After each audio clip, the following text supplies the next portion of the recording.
আসসালামু আলাইকুম। আশা করছি আপনারা সকলে অনেক, অনেক ভালো আছেন।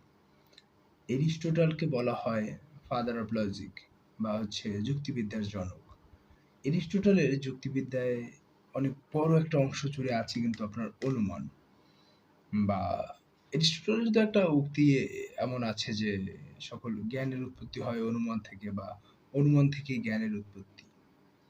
সেই অনুমান নিয়ে যদি আমরা কথা বলি দেখুন অনুমানটা তিনি কিভাবে আরকি অনুমান থেকে যুক্তি বা অনুমান দিয়ে জ্ঞানটা কিভাবে আমরা পেয়ে থাকি? আমরা যদি এটা দেখতে যাই, তাহলে কি পাই আসলে? দেখুন, আ আমরা সকলে তো মানুষ, তাই না? আ সেই আদিম যুগ থেকে এই পর্যন্ত অন্য মানুষরা প্রাচীন কাল থেকে এই পর্যন্ত মানুষ দেখছে, মানুষের জন্ম হচ্ছে, মানুষ মৃত্যুবরণ করছে, তাই না?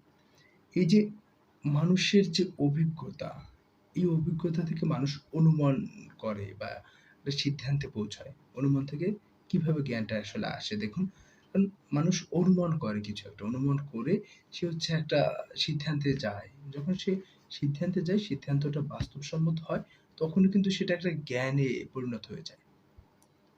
ফর এক্সাম্পল মানুষ দেখছে সকল প্রাণী মৃত্যুবরণ করছে। সকল প্রাণী। যে সকল প্রাণী মৃত্যুবরণ করছে এর ফলশ্রুতিতে দেখুন আ কি বলে একটা মানুষের কথা চিন্তা করুন। মানুষ তো তার প্রাণ আছে, সেও মৃত্যুবরণ করছে। আমরা যদি বিশেষ কোনো ব্যক্তির নাম বলি, হ্যাঁ? ইমরান। ইমরান একজন মানুষ, সে মরণশীল। বা অন্য একটা নাম বললাম, সেই মানুষ মরণশীল সেও। তাহলে এই যে দেখুন এই ইমরান বা অন্য একটা মানুষ, হ্যাঁ? ইত্যাদি, ইত্যাদি সামথিং মানুষজন আমরা দেখলাম সকল মানুষই মরণশীল। সেক্ষেত্রে আমরা একটা সিদ্ধান্ত নিলাম যে সকল মানুষ মরণশীল। আবার দেখুন আমরা দেখি মানুষ মরণশীল, তারপর প্রাণী তারাও একটা সময় মৃত্যুবরণ করছে।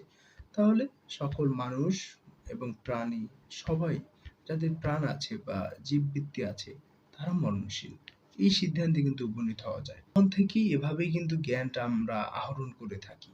যেটা লজিকের মাধ্যমে কিন্তু বা যুক্তি দিয়ে আপনি এটা বিচার করতে পারবেন। কারণ ওখানে আমার যুক্তি আছে যে আমরা দেখেছি ওই মানুষটা মৃত্যুবরণ করছে, ওই প্রাণীটা মৃত্যুবরণ করেছে। এটা আমরা স্বচক্ষে দেখেছি। অর্থাৎ আপনার এখানেই লজিকটা কাজে লাগে যে কিভাবে অনুমান করে আপনি একটা সিদ্ধান্তে উপনীত হচ্ছেন। একটা তথ্য আপনি পাচ্ছেন।